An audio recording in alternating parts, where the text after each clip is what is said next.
Very good morning. Welcome to BRK the first edition. This is Vijaya. వివిధ పేపర్లో ఉన్న ప్రధాన ముఖ్యాంశాలు ఏంటో ఒకసారి చూద్దాం. చూసే ముందు మనతో పాటు జూమ్లో జాయిన్ అవుతున్నారు సీనియర్ జర్నలిస్ట్ అండ్ అనలిస్ట్ బండా రామ్మోహన్ రావు గారు.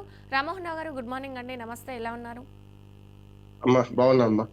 Sir good morning sir. Vijay గారు, మీకు అట్లాగే బీఆర్కే న్యూస్ ప్రేక్షకులకు నమస్కారం. చెప్పండి. Right sir. Eenadu AP paper చూస్తున్నాం సార్. నేల నీరు యూరియానే పైరు ఎదుగుదల కోసం ఇష్టారాజ్యంగా వాడకం, భూగర్భ జలాలలో పరిమితికి మించిన నైట్రేటు తాగునీటిలో చేరి మన శరీరాల్లోకి అంటూ కూడా హెడ్లైన్స్ చూస్తున్నాం. అగ్రస్థానంలోని 5 రాష్ట్రాల్లో ఏపీ, తెలంగాణ ప్రధానంగా ఉన్నట్టు తెలుస్తుంది. రామ్మోహన్ రావు గారు, అంటే ఈ వార్తను అసలు ఎలా చూడొచ్చు అంటారు? అంటే యూరియాతోని అంత కలుషితం అవుతుందా ఏంటి అసలు? విజయ్ గారు, మీకు అట్లాగే బీఆర్కే న్యూస్ ప్రేక్షకులకు నమస్కారం. నేను కూడా వ్యవసాయదారుని కనుక 2 నిమిషాలు దీని మీద మాట్లాడతాను. తప్పనిసరి మంచి వార్త అంటున్నారు. అంటే ఇట్లాంటి ప్రచారం చేయాల్సిన అవసరం మనకు కూడా ఉంది. గతంలో ఈ రసాయనిక ఎరువులు రాకముందు కొత్తగా రసాయనిక ఎరువుల కంపెనీలు ప్రభుత్వమే పెట్టినా లేకపోతే ప్రభుత్వేతర ప్రభుత్వం పెట్టినా కూడా వాళ్ళు దీన్ని ప్రమోట్ చేయడానికి 2 పద్ధతులు అవలంబించేవాళ్ళు. మామూలుగా మనం సేంద్రియ ఎరువులు వేస్తే పెద్దగా ఆకుపచ్చగా ఉండదు, పైరు మామూలుగా ఉంటుంది. అట్లాగే దిగుబడి కూడా తక్కువ వస్తుంది అనేది, అంటే నైట్రోజన్ లేకపోతే తక్కువ కనుక యూరియా వేయాల్సిన అవసరం ఉంటుంది. అప్పుడు ఏమైందంటే దీన్ని ప్రమోట్ చేయడానికి ఈ కంపెనీలు అందరూ వచ్చి ఒక భూమిని ఎన్నుకొని ఒక మడిలో యూరియా చల్లేసి మిగతా మడి చూసారా మేము యూరియా వేసి ఎంత బాగుందో చూసిండ్రా మీరు దీన్ని అని చూపించి, ఇది ఆకుపచ్చగా ఉండేది, అదేమో లేత పచ్చగా ఉండేది చూపించేవాళ్ళు. అంటే ప్రమోట్ చేయడానికి అప్పుడు వాడుకున్నారు. అట్లాగే వ్యవసాయ అధికారులు వీళ్ళందరూ నైట్రేట్ ను వాడమని అప్పుడు ప్రోత్సహించారు కూడా. గతంలో బ్రిటిష్ వాళ్ళు టీ పొడిని అమ్మడానికి మనకు ఫ్రీగా టీ వచ్చేవాళ్ళు. మా నాన్నగారు చెప్పేది, కొన్ని రోజులు ఫ్రీగా టీ సెంటర్స్ నడిపేది. అలవాటు అయిన తర్వాత మనం కొనుక్కొని తాగాల్సి వచ్చింది. ఇది కూడా అంతే. ఏమైందంటే మెల్లమెల్లగా ఈ నైట్రేట్ ను రసాయనిక అలవాటు చేయడానికి వ్యవసాయ అధికారులు ప్రభుత్వం ప్రోత్సహించింది కాదన్నారు. కానీ ప్రోత్సహించిన తర్వాత దాన్ని విచ్చలవిడబడడం వల్ల అసలు సమస్య. ఎప్పుడైతే యూరియా వేస్తే ఆకు పై పచ్చగా పెరుగుతుంది కానీ గౌసు పోతుంది అంటారు. వరి అయితే గౌసు పోవడం అంటే ఏపుగా పెరుగుతుంది, గెల రాదు. దానివల్ల ఏం లాభం? వేస్టే కదా. అంటే అవసరమైనంత యూరియా వాడాల్సింది, ఇప్పుడు వద్దని ఏం లేదు. కానీ అంతకంటే ఎక్కువ వాడితే ఏంటంటే భూమి సిమెంట్ లాగా మారిపోతుంది. అది ఇప్పుడు జరిగింది. అదే పోయి దాదాపు 20 ఏళ్ళ నుంచి ప్రమోట్ చేస్తున్నాం మేము. స్వతంత్ర వ్యవసాయ సంఘం మన సంఘము అధ్యక్షుడిగా ప్రమోట్ చేస్తుంటే కూడా రైతులు వినడంటే ఇట్లయితే బాగుంది కదా, ఈజీ కదా. గతంలో సాంప్రదాయంగా వస్తున్న వ్యవసాయాల్లో అయితే మీకు పెద్ద ఎత్తున మన చెరువు పూడిక తీసేవాళ్ళం. అంటే ఎండాకాలంలో అయితే గెగ్గె బండి అని 2 మన చెక్క పైలు ఉండేది, ఒక్క ఎద్దును కట్టేవాళ్ళు. దాన్ని మనకు చెరువులో మంచి సారమైన మట్టిని తీసుకొచ్చి పొలాల్లో పోసుకునేవాళ్ళు, చేలల్లో పోసుకునేవాళ్ళు. అప్పుడు ఒకటే పంట పండించే వాళ్ళం కనుక ఎండాకాలంలో ఆ పని చేసేవాళ్ళం.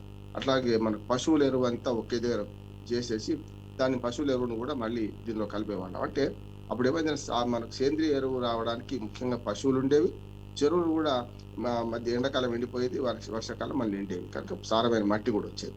ఇట్లాంటివన్నీ సాంప్రదాయంగా చేసేవాళ్ళు. అంతేందుకు మనకు బురద పొలాల్లో అయితే, అంటే వరి పంటలు అయితే మనకు తంగేడు, అట్లా కానుగ, ఇట్లాంటి ఆకులను తీసుకొచ్చి నీళ్ళల్లో పెట్టేసి తొక్కేస్తే అది సేంద్రియ ఎరువుగా మారేది. ఇవన్నీ పాత పద్ధతులు. ఎప్పుడైతే రెడీమేడ్ ఇన్స్టంట్ కాఫీ లాగా రెడీమేడ్ వచ్చిందో దీంతో మొత్తం అంతా యూరియా వాడడం, లేకుంటే యూరియా ఒక్కటి వాడడం కూడా తప్పే. కాకపోతే జింక్ కావాలి, ఫాస్ఫేట్ కావాలి, ఎన్పీకే అంటాం, అవన్నీ కావాలి కదా. అవన్నీ వీళ్ళకి అవసరం లేదు. యూరియా వేస్తే ఆ పచ్చగా అయిపోతుంది. అంటే మిగతా పోషకాలు లేకపోతే పైరు ఎదిగినా కూడా లాభం లేదు. ఇది వాళ్ళ రైతులందరికీ తెలిసిందే. కానీ అలవాటుగా మారడం వల్ల ఇప్పుడు ఎరువు బస్తాల కొరత ఎందుకు వచ్చింది, ఇదే సమస్య అంటున్నాడు. అందుకని ఆ వార్త ప్రచురించడం, ముఖ్యంగా ప్రధాన పేజీలు ప్రచురించడం మంచిది అంటున్నారు. అంటే ఈనాడు వాళ్ళకి అభినందిస్తున్నారు.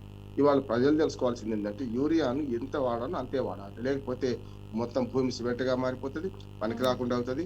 ఆ తర్వాత భూమి సారం పోయిన తర్వాత ఎంత ఎరువులు వేసినా కూడా లాభం లేదు, పండదు అనే ఉద్దేశం. ఇది ప్రమాణించాల్సిన అవసరం ఉంది. ఇప్పుడు యూరియా కొరతకంతా కూడా అవసరమైనంత అంటే 3 ఇంతలు ఎక్కువ వాడుతున్నారు. అంటే ఒక బస్తా పట్టే వాళ్ళు 3 బస్తాలు వాడుతున్నారు. తప్పు కదా. కానీ మెల్లమెల్లగా సేంద్రియ వ్యవసాయం వైపు మళ్ళాల్సిందే. నేను హిమవంతరావు గారిని ఖమ్మం ఎమ్మెల్సీ ఉండే, మేమందరం కలిసి ఈ సేంద్రియ వ్యవసాయం వైపు మళ్ళీ ఈ పురుగు మందులు కూడా పెద్ద కుంభకోణం, ఎరువుల దాన్ని కుంభకోణం కాదు. అంటే ఎరువులు అయితేనేమో సబ్సిడీ వస్తుంది ప్రభుత్వానికి, వాళ్ళ కంపెనీస్కి వెళ్తాయి. కానీ పురుగు మందులు అయితే పనికిరాని పురుగు మందులు తీసుకొచ్చి పోయడం తప్పు ఇంకోటి లేదు. దానికంటే మనం తాగే కోకో కోలా, థమ్స్అప్ ఉన్నది కదా, వీటితోనే పురుగులు వస్తున్నాయి. మన పురుగులు తాగి వచ్చే మందునే మనం తాగుతున్నాం. ఉమ్, వాటికి వేసే పురుగు మందులే పనికి రాకుండా పోతున్నాయి. అంటే ఈ ఉమ్. 2 పెస్టిసైడ్స్, ఎరువులు పెద్ద కుంభకోణం. రైతులు దీన్ని అర్థం చేసుకొని ఎక్కువ వాడకపోతే మంచిదంటున్నాను. రైట్ రామోహన్ గారు, చాలా మంచి విషయం చెప్పారు. మరొక వార్త చూద్దాం. మీ భూమికి మాది పూచి అంటూ కూడా ఒక వార్త చూస్తున్నాం. రైతులకు పొలంతో భావోద్వేగ బంధం ఉంటుంది. ప్రతి నెల గ్రామ సభలు పాస్ పుస్తకాల పంపిణీ. రాయవరంలో మీ భూమి మీ హక్కు సభలో ముఖ్యమంత్రి చంద్రబాబు కూడా మాట్లాడినట్టు తెలుస్తుంది. అంటే ఈ వార్తను ఎలా చూడొచ్చు అంటే కొంతమందికి పాస్ పుస్తకాలు పంపిణీ చేశారు కొత్తవి, దానికి సంబంధించి చూస్తున్నాం. ఈ వార్తను అసలు ఎలా చూడొచ్చు అంటారు రామ్మోహన్ రావు గారు? నిన్న ఆంధ్రప్రదేశ్ రాష్ట్ర ముఖ్యమంత్రి ఉమ్, కొత్తగా బుక్స్ పంపిణీ చేపట్టారు. మొన్ననే మొదలుపెట్టారు. నిన్న కూడా రాయవరం గ్రామంలో పెట్టారు. ఉమ్, ఇందులో ఎందుకంటే మొన్న గతంలో జగన్మోహన్ రెడ్డి గారి హయాంలో భూమి పూర్తి సర్వే అంటే సమగ్ర సర్వే చేసినప్పుడు ఇది ల్యాండ్ టైటిలింగ్ యాక్ట్ అమలు చేస్తున్నప్పుడు వీళ్ళు వ్యతిరేకించారు. అప్పుడు నేను అప్పుడే అన్నాను, ఇది తప్పనిసరి కావాల్సిందే. ఒకే 2 పొరపాట్లు జరుగుతున్నాయి. ఒకటి జగన్మోహన్ రెడ్డి గారి ఫోటో పాస్బుక్ వేసుకోవడం, రెండోది హద్దురాల మీద కూడా ఆయన ఫోటో వేసుకోవడం. కానీ చట్టం మంచిది, కేంద్ర ప్రభుత్వం చేసింది, అమలు చేయడం మంచిది. ఆంధ్రప్రదేశ్ మొట్టమొదటిసారి చేస్తుందంటే జగన్మోహన్ రెడ్డి భూమి చుట్టుకొని పోతారు, వెళ్ళిపోతారు, అట్లా ఇట్లా ప్రచారం చేశారు. బంగాళాఖాతంలో పడేస్తున్నారు భూమి సమగ్ర సర్వే. ఇప్పుడు వీళ్ళు వచ్చినాక అనుభవానికి వస్తే అలాంటి వాడు చెప్పినప్పుడు అప్పటికి ఆ కూటమి కాకముందు అంటే ఆ తెలుగుదేశం వాళ్ళకి అర్థం కాలేదు. ఇప్పుడు ఏమైంది, తప్పనిసరి అదే పాటిస్తున్నారు. మిగతా 6,000 గ్రామాల్లో చేస్తున్నారు. ఇప్పటికి 6,000 గ్రామాల్లో పూర్తి సర్వే పూర్తయింది. దానిలో జగన్మోహన్ రెడ్డి గారి ఫోటోతో ముద్రించిన 700 కోట్ల రూపాయలు గంగలో పోయినాయి. అదొకటి మాత్రం తప్ప ఆయన చేసింది. అది తీసేసి ఇప్పుడు కొత్తగా పాస్బుక్స్ ముద్రించి వీళ్ళిస్తున్నారు. నేను అదే అన్నాను, అంటే మీ మీ భూమికి మాది పూచి. ఆ పూచి అంటే గ్యారంటీ అంటారు దాన్ని. విదేశాల్లో భూమికి సర్వే మన టైటిల్ డీడ్ ఇచ్చినామంటే దాని మీద ఎలాంటి వివాదాలు వచ్చినా ఒకవేళ భూమి నష్టపోతే ప్రభుత్వమే గ్యారంటీ ఉండి నష్టపరిహారం ఇస్తుంది. ఇప్పుడు నా భూమిని నేను కొనుక్కున్నాను, నాకు పాస్బుక్ టైటిల్ డీడ్ ఇచ్చేసింది గవర్నమెంట్.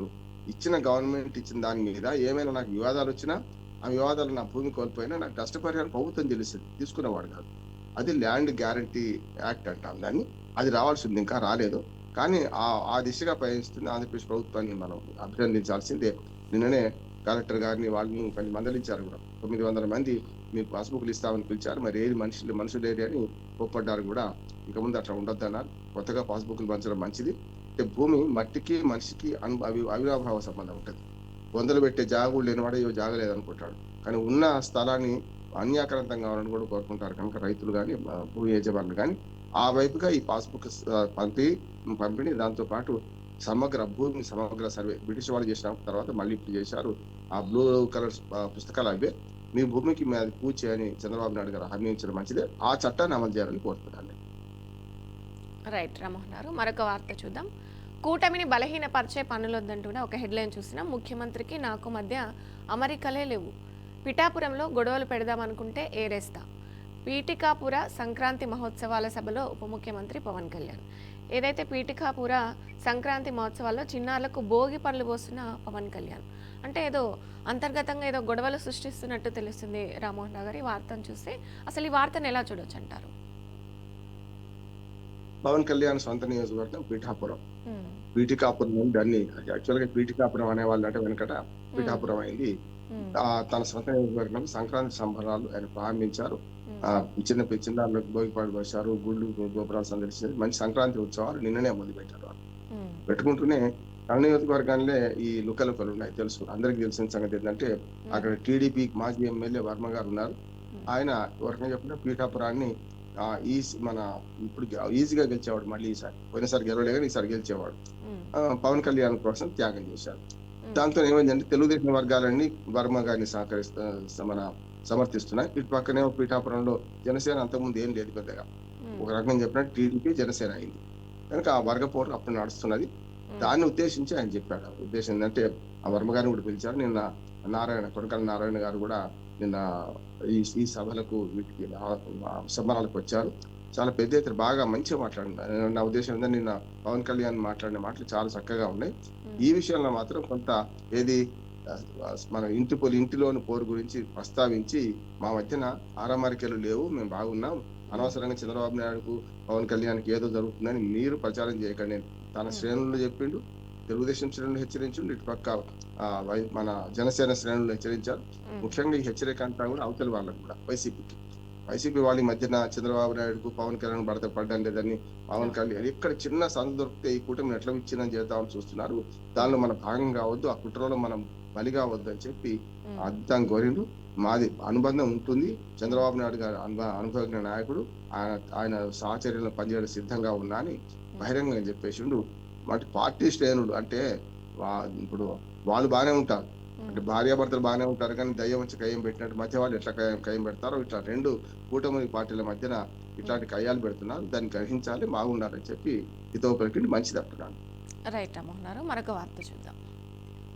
దొంగచాటుగా సంతకాలు చేయడానికి సిగ్గు లేదంటూ కూడా ఒక వార్త చూస్తున్నాం. జీతభత్యాలు కావాలి కానీ అసెంబ్లీకి వచ్చి ప్రజా సమస్యలు చర్చించరా జగన్పై మంత్రి రామనారాయణ రెడ్డి ధ్వజం అంటూ కూడా ఒక వార్త చూస్తున్నాం.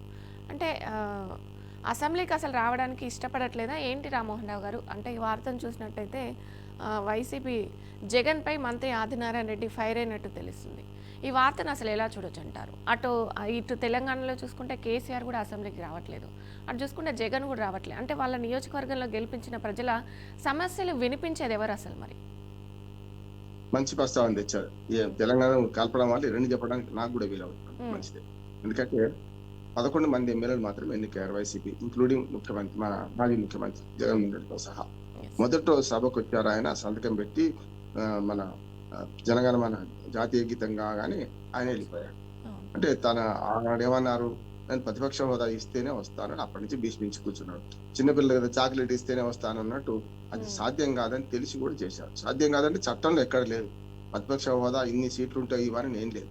కానీ ఒక పద్ధతి పాటిస్తున్నాం. స్వాతంత్రం వచ్చిన కొత్తలో కమ్యూనిస్టులకు మరి సరైన మన 10% బలం లేదు, అయినా అప్పుడు ప్రతిపక్ష హోదా ఇచ్చారు, నడిచింది.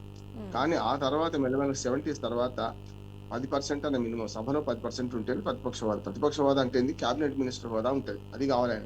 సమస్య ఏంటంటే మాజీ ముఖ్యమంత్రికి అది కావాలి. ఇక్కడ 11 సీట్లే గెలుచుకున్నారు.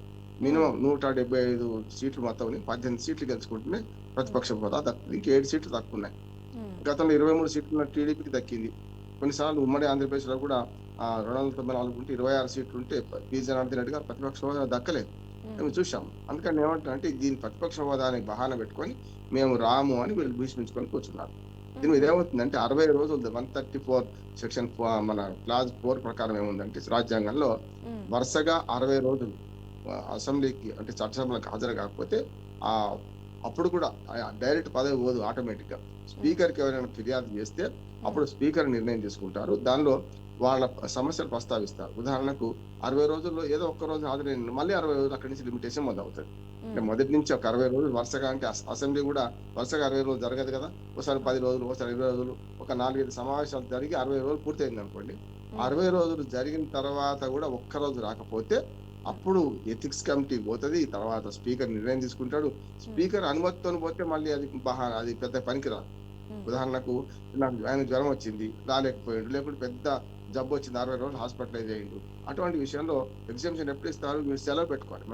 మన క్లాస్ టీచర్ కదా, మన సెలవు చీట్ ఎట్లా రాస్తామో, క్లాస్ టీచర్ ఎవరు, హెడ్ మాస్టర్ ఎవరు అంటే అసెంబ్లీ స్పీకర్లే. అసెంబ్లీ స్పీకర్, పార్లమెంట్ కూడా స్పీకరే.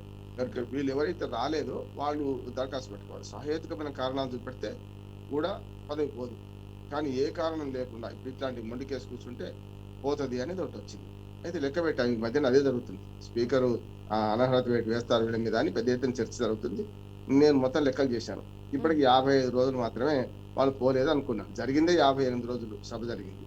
58 రోజులలో ఒక రోజు మొదటి రోజు పోయిండ్రు కనుక మళ్ళీ చివరి రోజు పోయినట్టుండ్రు. అంటే చూసుకుంటే ఏంటంటే మధ్యన 60 రోజులు పూర్తి కాలే. దాని మీదే చర్చ జరుగుతుంది. దొంగ సంతకాలు ఎందుకంటున్నారంటే వీళ్ళు అసెంబ్లీకి వచ్చి లాబీలో కూర్చొని సంతకాలు పెట్టే వెళ్ళిపోతున్నారు హాజరైనట్టు. అంటే లోపలికి వచ్చి చర్చలు జరపడం ఏం చెప్పరు, జీతాలు పోతాయి కదా, జీతాలు తీసుకుంటున్నారు కదా, జీతాలు అయితే తీసుకుని సంతకం పెట్టాల్సి వస్తుంది కనుక అట్లా వీళ్ళు అక్రమంగా మేము వస్తున్నట్టు నటిస్తున్నారు, అసెంబ్లీకి రావడం లేదని సమస్య. జగన్మోహన్ రెడ్డి గారు మాత్రం అసెంబ్లీకి ఆనాడు వస్తే మళ్ళీ ఇప్పటిదాకా రానంటే లెక్క. ఇప్పటికి 55 రోజులు 56 రోజులు ఆయన రాలేదు. ఇప్పటికరకు ఇంకో 5 రోజుల్లో ఆయన పదవి పోతుంది అని మాట వస్తుంది. ఆయన ఈ మధ్యన ఈ 5 రోజుల్లో ఎప్పుడైనా ఒకసారి సంతకం పెట్టిపోతే అయిపోతుంది. అంటే ఇప్పుడు అసెంబ్లీ సమావేశాలు రేపు మళ్ళీ మొదలవుతున్నాయి కదా, ఈ సమావేశాల్లో అందరూ వస్తారు, మళ్ళీ సంతకాలు పెడతారు. చూడండి, 60 రోజులు లిమిటేషన్ పోకుండా చేసుకుంటారు, ఈ మళ్ళీ 60 రోజులు కొనసాగుతారు. అంటే గతంలో ఇట్లా చాలా జరిగినాయి. జయలలిత ఛాలెంజ్ చేసి నేను మళ్ళీ దుశ్శాసన పర్వం చూశాను, నేను మళ్ళీ అసెంబ్లీకి ముఖ్యమంత్రి వస్తానన్నది. అట్లానే కరుణానిధి కూడా అట్లాగే ఛాలెంజ్ చేశాడు గతంలో. మన దగ్గర ఆంధ్రప్రదేశ్ ముఖ్యమంత్రి చంద్రబాబు నాయుడు గారు పోయినసారి, ఈసారి ఇప్పుడు ఈయనే భీష్మించుకొని కూర్చున్నారు. కేసీఆర్ గారు కూడా మధ్యాహ్నం సంతకాలు పెట్టిపోయింది కదా, 60 రోజులు కాలే ఎట్లాగో. ఎందుకంటే మొదటి రోజు వచ్చారు, మధ్యాహ్నం ఒకసారి వచ్చారు, ఇప్పుడు మొన్న వచ్చారు కనుక పోదే పోదు. కానీ నైతిక విలువలు ఉండాలి కదా. అసెంబ్లీ చట్టసభలు ప్రజా ప్రయోజనాల కోసం చర్చించే మంచి చట్టాలు చేసేటి మనకు బాధ్యత ఉంది అని నిర్మాణాత్మక ప్రతిపక్షంగానే ప్రతిపక్షాలు వ్యవహరించాలి. అధికార పక్షం దూకుడుగా పోకుండా వాళ్ళని గౌరవించాలి, వాళ్ళకి అవసరమైన ఆ సమయం ఇవ్వాలి. స్పీకర్లు నిష్పక్షపాతంగా ఉంటే ఇట్లాంటి వివాదాలు రావు. కానీ ఆంధ్రప్రదేశ్లో ఇది కాదు, అహంకారంతో నడుస్తుంది. నన్ను ప్రతిపక్ష హోదా ఇస్తేనే వస్తానని ఆయన అంటున్నాడు. ఇక్కడనేమో నన్ను అవమానిస్తున్నారని ఈయన అవమానించే ప్రయత్నం చేస్తున్నారని కేసీఆర్ రావడం లేదు. వీళ్ళిద్దరు కూడా ప్రజలకు ఒక రకంగా చెప్పాలంటే ఏం సంకేతం ఇస్తున్నారు అంటే, ఎన్నికైతే కానీ ప్రజా సమస్యలు పట్టించుకోవాలి, లేకుంటే ప్రజాభిప్రాయాన్ని ప్రతిబింబించే చట్టసభలకు పోము అనే మాట కరెక్ట్ కాదు. మిగతా వాళ్ళు అదే ప్రవర్తించినప్పుడు రేపు పొద్దున వీళ్ళు అడగలేరు కదా. అందుకని ఇప్పటికి కూడా 2 రాష్ట్రాల ప్రతిపక్ష నాయకులు విజ్ఞప్తి చేస్తున్నా, ఇద్దరు సభకు వండి సజావుగా సభ జరిగేటట్టు చూడండి. ముఖ్యమంత్రులకు అధికార పక్షాన్ని విజ్ఞప్తి చేయాలి, వాళ్ళని అవమానించకండి, వాళ్ళు చెప్పింది వినండి, మంచి సలహాలు సూచనలు తీసుకోండి. రైట్ రామ్మోహన్ గారు. రైట్, ఈనాడు తెలంగాణ పేపర్ చూస్తున్నాం మనము. రామ్మోహన్ గారు, తెలంగాణ ఈనాడు పేపర్లో చూద్దాం ప్రధానంగా ముఖ్యాంశాలు.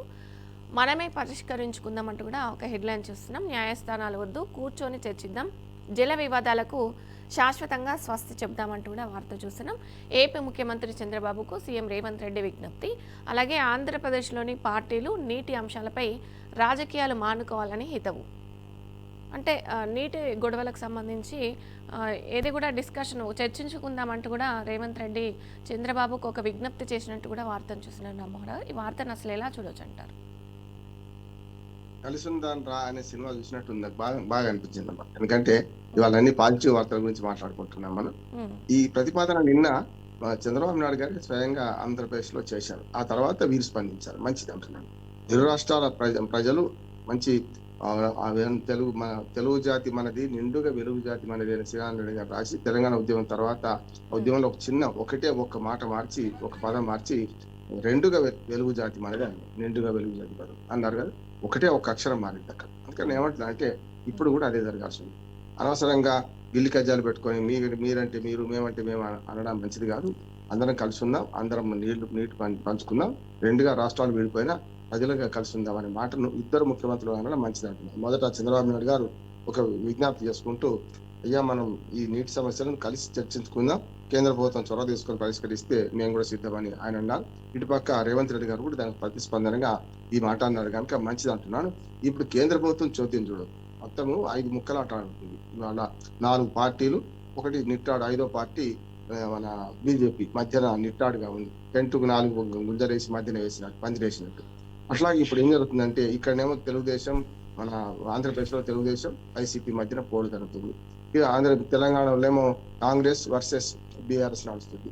ఈ 4 పార్టీల మధ్యన పోరులో బీజేపీ పెద్దన పాత్ర వహించాల్సింది చోద్యం చూస్తూ కూర్చున్నది అంటున్నాం. మొన్న ఒక మంచి పని ఏం చేశారంటే, కేంద్ర ప్రభుత్వమే ఒక జలవనరుల శాఖ ఒక కమిటీ వేసింది. అందులో ఇరుపక్షాల మన 2 రాష్ట్రాల ఇంజనీర్లను తీసుకున్నారు, కేఆర్ఎంబిని జిఆర్ఎంబిని తీసుకున్నారు, చైర్మన్లను తీసుకున్నారు, ఇట్లా అధికారులందరినీ తీసుకుని ఒక కమిటీ వేశారు. అధికారుల ముందు ఈ 2 రాష్ట్రాల అభ్యంతరాలు వాళ్ళు పెట్టాలి. పెట్టి ఏం చేయాలంటే కోర్టుల ద్వారా పరిష్కారం కానే కాదు, కోర్టు కూడా ఉన్నది, కోర్టుల ద్వారా పరిష్కారం ఎందుకు అనుకుంటున్నారు? కేంద్ర ప్రభుత్వం కమిటీ వేసింది కదా, మన కోర్టుకు పోయినప్పుడు మీరు అందులో పరిష్కరించుకోండి అని కూడా సూచించారు. దాన్ని వాయిదా వేశారు కేసు. ఇప్పుడు కూడా ఏమంటున్నానంటే, ఆంధ్రప్రదేశ్ ముఖ్యమంత్రి, తెలంగాణ ముఖ్యమంత్రి ఇద్దరు కూర్చొని ఒక అంగీకారానికి వచ్చి ఇద్దరు విన్ ప్రొడిక్షన్ ఆలోచన చేయాలి. అంటే జీరో సమ్ గేమ్ ఆడుతున్నారు ఇప్పటిదాకా. అంటే రాజకీయ పార్టీల స్వార్థం కోసం ఎవరు ముందు, ఎవరు వెనక, ఎవరు ఆపారు అంటే ఏమవుతుందంటే, అన్యాయం జరిగిందని దాని మీద మనకు ఈ వార్ జరుగుతుంది. అంటే ఎవరు తప్పు చేశారు, ఎవరు నష్టపరిచారు దాని మీద జరుగుతుంది. తెలంగాణ సెంటిమెంట్ ఇటు పక్క ఈ 2 పార్టీలు రెచ్చగొడుతున్నాయి, అటు పక్క ఆంధ్రప్రదేశ్ సెంటిమెంట్ రెచ్చగొడుతూ ప్రజల మధ్య కయ్యాలు పెడుతున్నాయి. కనుక రేవంత్ రెడ్డి గారు వేసిన బాంబు అసెంబ్లీ సాక్షిగా ఈ పోతిరెడ్డిపాడు దాన్ని ఆపాము మేమే అనే మన చంద్రబాబు నాయుడు గారికి విజ్ఞప్తి చేస్తే, ఆయన నా మీద గౌరవంతో ఆపారని ఒక మాటకి ఏమైందంటే, అటు వైసీపీ చంద్రబాబును రాయలసీమ ద్రోహిగా చిత్రిస్తుంది. అసలు ఎప్పుడు కాదు ఆగింది అప్పుడే కదా అనే మాట కొంచెం 2 రోజుల ముందు చంద్రబాబు నాయుడు గారు చెప్తే అయిపోయింది అని చెప్పకుండా నేను తర్వాత చెప్తా అనడం వల్ల ఈ సమస్య ఇంకా పెరిగింది. తెలంగాణలో కూడా హరీష్ రావు క్లియర్ గా పవర్ పాయింట్ ప్రజెంటేషన్ చెప్పారు, ఆయన అసెంబ్లీ సాక్షిగా ఆయన మాట్లాడడం తప్పది, సరైనది కాదు. ఆనాడు ఎన్‌జిటి నేషనల్ గ్రీన్ ట్రిబ్యునల్ ఆపడం వల్ల జరిగింది అని చెప్పి క్లియర్‌గా చెప్పారు. బీజేపీ మన శ్రీరామ్ గారు కూడా జలవనరుల నిపుణులు. ఆయన కూడా ఇది ఎవరో ఆపింది కాదు, రాజకీయ నాయకులు చేసింది కాదు. ఎన్‌జిటి ఆపింది. సాంకేతికంగా వాళ్ళు ఫిర్యాదులు చేయడం వల్ల ఆగింది అని చెప్పి ఆయన అంటున్నారు. అంటే ఈ 5 పార్టీల స్వార్థంతోని మొత్తం రాజకీయ రచ్చ, దాంతో పాటు జల రచ్చ కొనసాగిస్తున్నారు. నీటిలోన జ్వాల రేగ మంట ఎటుల ఆరును అనే ఒక పాట ఉంది. 'వందనం' సినిమాలో. అట్లాగే ఉన్నది. నీటిలోనే జ్వాల రేపుతున్నారు. ఇరు రాష్ట్రాల ప్రజల మధ్యన విద్వేషాలను సృష్టించే ప్రయత్నం చేస్తున్నారు. ఈ రాజకీయ పార్టీల ఆట పట్టించాల్సిందే. ఇద్దరు ముఖ్యమంత్రులు పాజిటివ్ అంశం చెప్పారు గనుక ఇది మంచిది. కేంద్ర ప్రభుత్వం చొరవ తీసుకొని ఇద్దరి మధ్యన 12 ఏళ్ల తర్వాత 2 రాష్ట్రాల మధ్యన ఈ జల పంచాయతీని పరిష్కరిస్తే మంచిదంటున్నాను. రైట్ రామ్మోహన్ గారు. మరొక వార్త చూద్దాం. డీడీ ఈడీ అంటూ కూడా చూస్తున్నాం. డి అంటే డి. దక్షిణ కోల్కతాలో కదం తొక్కిన తృణమూల్ నేతలు, కార్యకర్తలు. ఢిల్లీలో అమిత్ షా కార్యాలయం ఎదుట ఎంపీల ఆందోళన. మమతా ఫిర్యాదుతో ఈడీపై ఎఫ్ఐఆర్లు.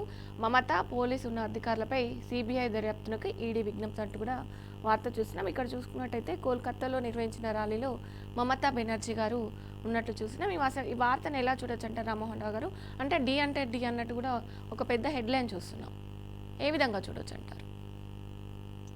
ఈడీ ఎన్ఫోర్స్మెంట్ డిపార్ట్మెంట్ నిన్న కాక మొన్న ఐపాక్ సంస్థ ఆఫీస్ మీద, జైన్ ఆఫీస్ మీద దాడి చేసి కొన్ని పత్రాలు స్వాధీనం చేసుకునే క్రమంలో స్వయంగా ముఖ్యమంత్రి మమతా బెనర్జీ గారి రోడ్డు మీద దిగేసి ఆఫీసులకు వెళ్ళి తనదైన ఫైల్ పట్టుకొని చేతిలో పట్టుకొని పెద్ద ఎత్తున గొడవ పెట్టారు. ఇటు పక్క నాకు పోలీసులు ఉన్నారు, మీరు ఈడీ అయితే ఏంటి సమస్య, బీడీ అయితే ఏంటని చెప్పి అన్నారు. ఒక ప్రతిపక్షాలు ఆరోపిస్తుంది ఏంటంటే, అంటే ఈడీ వెంట మోడీ వెంట ఈడీ వస్తుంది, లేకుంటే ఈడీ వెంట మోడీ వస్తున్నారని చెప్పి మాట మాట్లాడుతున్నారు. అంటే ఈ విచారణ సంస్థలను దుర్వినియోగం చేస్తున్నారని ప్రతిపక్షాలు రాష్ట్రాలు అన్ని ఆరోపిస్తున్నాయి. అది కొంతవరకు నిజమే అంటున్నారు. ఎందుకంటే మరి బీజేపీ పాలిత రాష్ట్రాల్లో ఎవరి మీద కేసులు పెడతలేరు కదా, బీజేపీ నాయకుల మీద ఎవరు కేసులు పెడతలేరు కదా అనే మాట వస్తుంది. గతంలో కూడా ఇదే, అంటే సిబిఐ గురించి ఇదే బీజేపీ ఏమన్నదంటే కాంగ్రెస్ బ్యూరో ఆఫ్ ఇన్వెస్టిగేషన్ అనేది మన కాంగ్రెస్ పార్టీ అధికారులు ఉన్నప్పుడు. అంటే పరస్పరంగా కేంద్ర ప్రభుత్వం ఎవరి చేతిలో ఉంటే వాళ్ళు ఈ రాజ్యాంగ సంస్థలను దుర్వినియోగం చేస్తున్నారని సిబిఐని కానీ ఈడీని కానీ ఇతరతర దుర్వినియోగం చేస్తున్నారని మనకు అర్థమవుతుంది. ఆఖరికి వ్యవస్థలు ఎంత పతనం అయిపోయినాయంటే కోర్టులను కూడా వీళ్ళు నిందించుకునే పరిస్థితి తయారైంది.